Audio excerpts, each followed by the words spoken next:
कम छो मजामा gangster gang war और दिल्ली का मुद्दा ऑलवेज गर्म रहता है रे। क्राइम की अंधेरी दुनिया में दिल्ली के गैंगस्टर, उनके गैंग और उनके बीच गैंग वॉर पूरे दिल्ली में तांडव मचा रहा है। दिल्ली में जब जब गन गोली और गैंग वॉर की बात आती है तो नीरज बवानिया, लॉरेंस बिश्नोई और गोगी टिल्लू गिरोह की आपसी अदावत और खूनी जंग की पटकथाएं आंखों के सामने तरोताजा हो जाती है रे।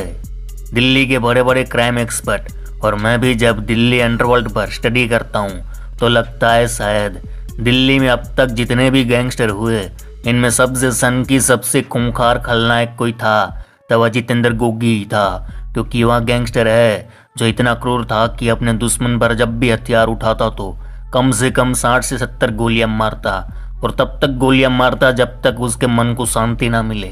यही वजह है कि मरने के बाद भी इस गैंगस्टर के खूनी कारनामे गिने गिनाए जाते हैं रे।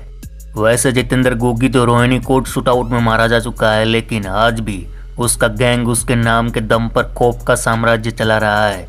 बताया जाता है आज गोगी गिरोह की कमान गैंगस्टर दीपक बॉक्सर और रोहित मोई के हाथों में है।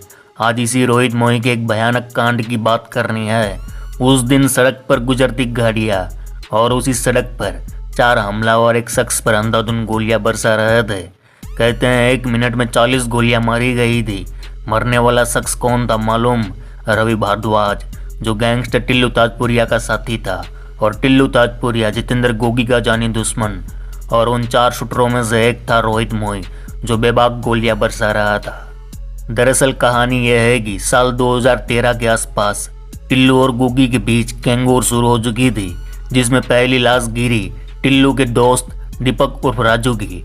कुछ ही दिनों बाद टिल्लू ने पलटवार किया और गोगी के साथी अरुण कमांडो को टपका डाला। इसके बाद टिल्लू गैंग ने गोगी से जुड़े निरंजन मास्टर की हत्या कर दी। उधर 2016 में गोगी अरेस्ट हो गया, लेकिन 30 जुलाई 2016 को गोगी गैंग ने पुलिस काफिले पर हमला कर गोगी को छुड़ा लिया। इसमें रोहित मोई शामिल था। अब गोगी बाहर था और बदले की ऐसी कहानी लिखी जिसने आउटर दिल्ली और हरियाणा के इलाकों में कोहराम मचा दिया। टिल्लू के करीबी सुमित और देवेंद्र की हत्या कर दी। इसके बाद दीपक बालियान की हत्या कर दी। मानो गोगी गैंग के मुंह खून लग चुका था। अब और एक बड़ा हत्याकांड होना था। दरअसल टिल्लू जेल में था और गोगी समेत उसका पूरा गिरोह बाहर था। इधर टिल्लू का साथी गैंगस्टर 1 लाख का इनामी बदमाश रवि भारद्वाज जेल से जमानत पर बाहर आया हुआ था। उसकी बहन की शादी होने वाली थी। रवि भारद्वाज जितेंद्र गोगी के गांव अलीपुर का ही रहने वाला था। खैर, शादी हो चुकी थी, उसे अब जेल लौटना था, लेकिन वह पैरोल जंप कर गया और खुलेआम घूमने लगा। उधर पूरा गोगी गैंग उस पर घात लगाए बैठा था। जनवरी 2018 रविवार का दिन था। दोपहर 1:30 बजे का वक्त था। रवि भारद्वाज दिल्ली के रोहिणी कोर्ट इलाके में अपने दोस्त के साथ किसी काम से आया हुआ था। काम खत्म कर वह प्रशांत विहार इलाके में स्थित लांसर स्कूल के पास एक दुकान से छोले भटूरे ले रहा था। उसी वक्त एक होंडा सिटी कार बड़ी रफ्तार से सड़क के उस साइड आकर रुकी। कार में सवार बदमाशों ने रवि को देख लिया।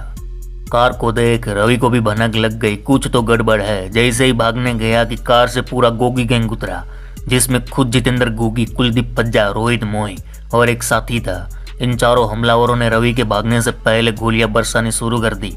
अरे मामा, बीच सड़क पर ऐसा खेल वहां मौजूद लोगों ने फिल्मों में ही देखा था, लेकिन आज आंखों के सामने मौत का ये तांडव देख वहां से गुजर रहे लोग दहल उठे। इस तरह गोलियां बरस रही थी कि चारों ओर चीख पुकार मच गई। हर कोई खुद को बचाने की जहमत में था। उधर रवि भारद्वाज को अब तक 1 दर्जन से अधिक गोलियां लग चुकी थी। वो जमीन पर गिर पड़ा था, खून बह रहा था, शायद वो बेसुध हो चुका था। लेकिन रोहित मोई और गोगी को अभी तक तसल्ली न हुई थी। वे दोनों रवि के नजदीक गए और फिर से रवि पर गोलियां बरसाने लगे।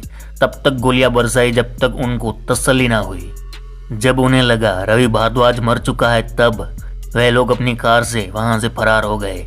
इसके बाद पुलिस का एक बड़ा काफिला मौका वारदात पर पहुंचा और तब पुलिस ने मौके से करीब 40 से ज्यादा गोलियों के खाली खोखे बरामद किए थे। सोचो कितना भयानक मंजर होगा रे। खैर, तुरंत रवि भारद्वाज को पास के ही बाबा साहेब आम्बेडकर अस्पताल लाया गया, जहां उसे मृत घोषित कर दिया गया। तो मामा, ये था पूरा कांड।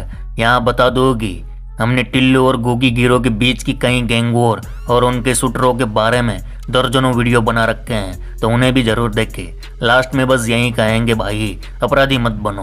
कितना भी बड़ा आपका रुतबा पावर पैसा क्यों ना हो, बुराई का अंत निश्चिंत है। तो बस मेरे वीरो अपराधी मत बनो। तो आज के लिए बस इतना ही। चलो इस लोरिक यदुवंशी उर्फ गुज्जू भाई का राम राम, मिलते हैं फिर।